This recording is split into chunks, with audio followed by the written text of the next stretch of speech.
Subscribe to our channel and press the bell icon.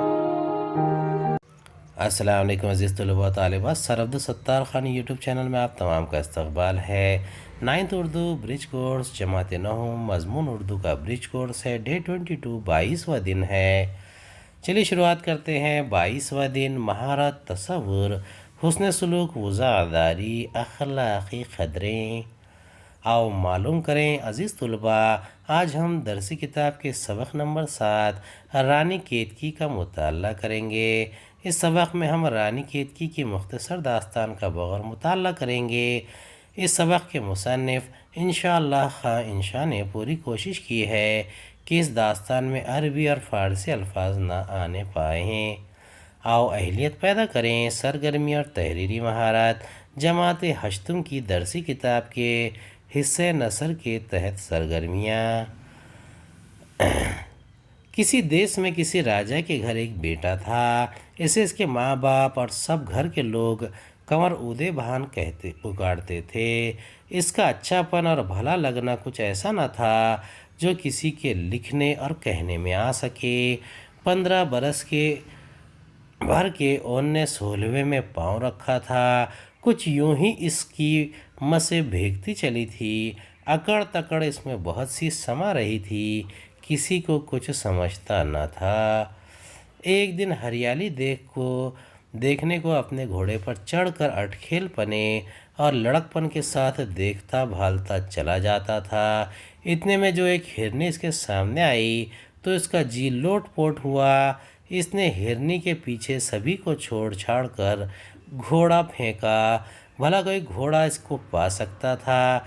जब सूरज छुप गया और हिरनी आंखों से ओझल हुई तब तो ये कंवर उदय भान भूखा प्यासा हमियाता अंगड़ाइयाँ लेता हक्का बक्का होके लगा आसरा ढूंढने। इतने में कुछ एक अमरियाँ ध्यान चढ़ी। इधर चल निकला तो क्या देखता है कि 40-50 औरतें झूला डाले हुए झूला झूल रही हैं और सावन गातियाँ हैं। जो ही इन्होंने इसको देखा तो तू कौन कहकर चिंगाड़ सी पड़ गई। सरगर्मी नंबर 1, एक जुमले में जवाब लिखिए। पहला, कंवर उदय भान कौन था। दूसरा, कंवर उदय भान की उम्र कितनी थी। तीसरा, कंवर उदय भान आसरा क्यों ढूंढने लगा। चौथा, कंवर उदय भान सिंह ने अमरियों के पास क्या देखा। पहले का जवाब है कंवर उदय भान किसी देश के राजा का बेटा था।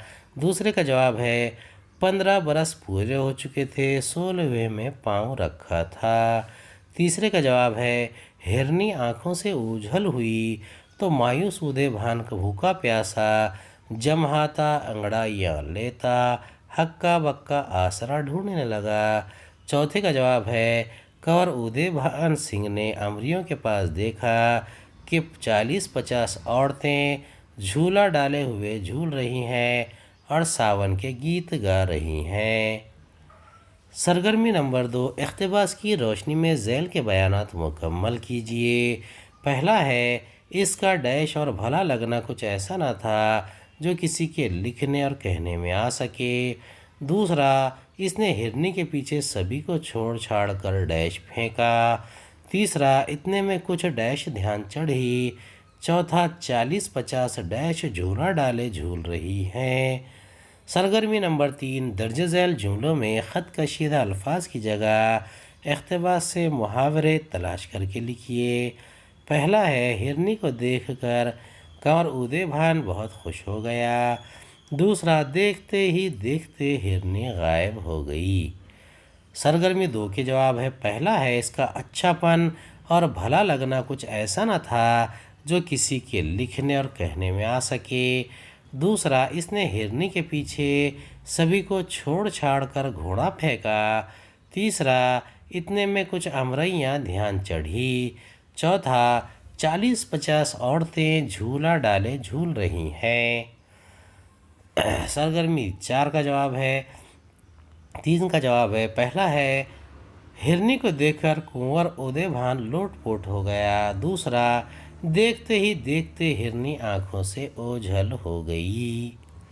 सरगर्मी 4 इक़्तिबास की रोशनी में जोड़ियाँ लगाइए। राजा, माँ बाप, अच्छापन, सूरज छुप गया। सरगर्मी नंबर 5 ज़ाती राय, कंवर उदय भान सिंह का हुलिया अपने लफ्ज़ों में लिखिए। पहला है राजा, बादशाह, दूसरा है माँ बाप, वालिदैन, तीसरा है अच्छापन, नेकी, चौथा है सूरज छुप गया, रात हो गई।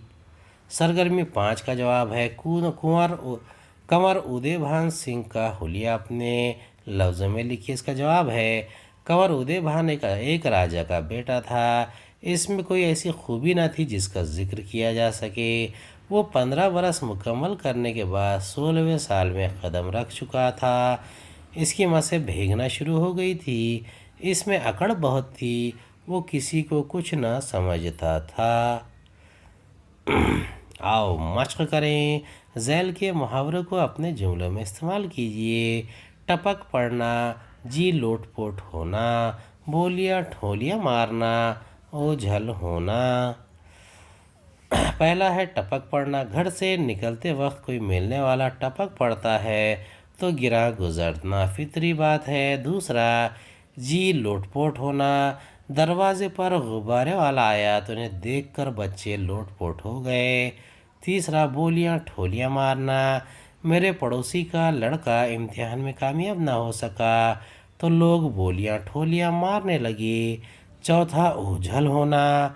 मेट्रो ट्रेन आनन फानन ओझल हो जाती है।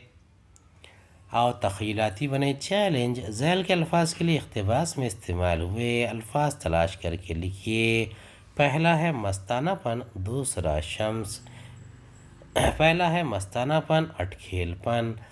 इसने उनने, पसो पेश, हक न धक, गमगीन, मलोला खा के, बेमुरवती, रुखाइयाँ, ताने देना, बोलियाँ ठोलियाँ मारना, शम्स सूरज। उम्मीद है आपको हमारा वीडियो पसंद आया होगा। अगले वीडियो में दोबारा मुलाकात होगी। खुदा हाफिज़।